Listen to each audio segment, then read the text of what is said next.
സംസ്ഥാനത്തെ മുഖ്യമന്ത്രി പോരിൽ ചർച്ച ഇപ്പോഴും നീളുകയാണ്. സോണിയാഗാന്ധിയെ ആരോഗ്യ പ്രശ്നങ്ങളെ തുടർന്ന് ആശുപത്രിയിൽ പ്രവേശിപ്പിച്ചിട്ടുണ്ട്. രാഹുൽ ഗാന്ധിയും പ്രിയങ്ക ഗാന്ധിയും ഗുഡ്ഗാവിലെ മേദാന്ത ആശുപത്രിയിലേക്ക് എത്തി. മല്ലികാർജ്ജുൻ ഖാർഗെയുമായുള്ള രാഹുലിന്റെ കൂടിക്കാഴ്ചയിൽ അനിശ്ചിതത്വം തുടരുകയാണ്. ദീപാദാസ് മുൻഷി കേരളത്തിലേക്ക് എത്തുമെന്നും ഇപ്പോൾ വിവരം ലഭിക്കുകയാണ്. കൂടുതൽ വിവരങ്ങളുമായി ശരത്ലാലും ബിനിലില്ല സാബുവും ചേരുകയാണ്. ആദ്യം ശരത്തിലേക്ക്. ശരത്ത്, എന്തായാലും ആരോഗ്യസ്ഥിതി സോണിയാഗാന്ധിക്ക് ഇപ്പോൾ ആരോഗ്യസ്ഥിതി ഒരു വളരെ മോശമായ സ്ഥിതി ആയതുകൊണ്ട് തന്നെ, ആശുപത്രിയിലായതുകൊണ്ട് തന്നെ ഈ ചർച്ചയും നീളും എന്ന് തന്നെയാണോ ഇപ്പോൾ മനസ്സിലാക്കുന്നത്?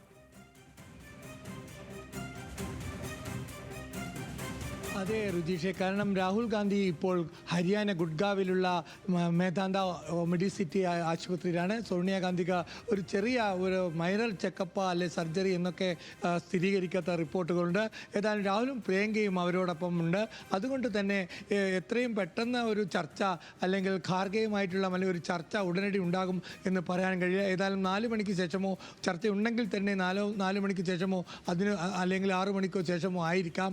നേരത്തെ ചോദിച്ചത് 12 മണിക്ക് ശേഷം ചർച്ച ഉണ്ടാകും എന്നായിരുന്നു. എന്നാൽ പെട്ടെന്ന് ഇത്തരത്തിലുള്ളൊരു ആശുപത്രിയിലേക്ക് ഗുഡ്ഗാവ് ഹരിയാനയിലാണ്. ഹരിയാനയിലെ ആശുപത്രിയിലേക്ക് സോണിയാഗാന്ധിയെ അഡ്മിറ്റ് ചെയ്യുന്നു. നേരത്തെയൊക്കെ ഗംഗാറാം ആശുപത്രിയിലായിരുന്നു. ജനപഥത്തിന് വളരെ അടുത്തുള്ള ന്യൂഡൽഹിയിൽ തന്നെയുള്ള കരോൾബായ് രാജേന്ദ്ര നഗറുള്ള ഗംഗാറാം ആശുപത്രിയിലായിരുന്നു നേരത്തെയൊക്കെ സോണിയാഗാന്ധി അഡ്മിറ്റ് ചെയ്തത്. കഴിഞ്ഞ മാസവും അഡ്മിറ്റ് ചെയ്തത്. എന്നാൽ ഇപ്പോൾ അഡ്മിറ്റ് ചെയ്തിരിക്കുന്നത് മേദാന്ത മെഡിസിറ്റിയിലാണ്. കുറച്ചും കൂടി വലിയ ഹോസ്പിറ്റലും ഒരു വലിയ സൗകര്യങ്ങളുമുള്ള ആശുപത്രിയാണ്. അവിടെയാണ് ഇപ്പോൾ രാഹുൽ ഗാന്ധി പ്രിയങ്ക ഗാന്ധി ഉള്ളത്.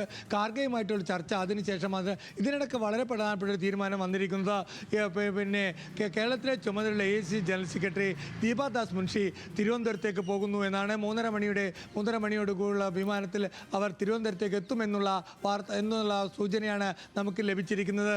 അങ്ങനെയാണെങ്കിൽ KPCC ആസ്ഥാനത്തിൻ്റെ അല്ലെ KPCCയിലെ കാര്യങ്ങൾ ദീപാദാസ് മുൻഷി അവിടെ നിന്ന് നിയന്ത്രിക്കും എന്നതാണ് നമുക്കറിയാവുന്നത്.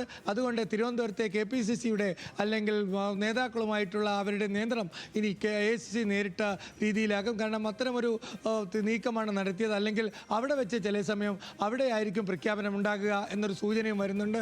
കാരണം സോണിയാഗാന്ധി ആശുപത്രിയിൽ കിടക്കുമ്പോൾ അതൊരു 3 ദിവസമെങ്കിലും സർജറി ഉണ്ടെങ്കിൽ അത് 3 ദിവസമെങ്കിലും ആശുപത്രിയിൽ അഡ്മിറ്റ് ചെയ്യേണ്ടി വരും. ആ സമയത്ത് ഒരു പ്രഖ്യാപനം ഡൽഹിയിൽ നിന്ന് വേണ്ട എന്നതായിരിക്കാം തീരുമാനം എന്ന് നമ്മൾ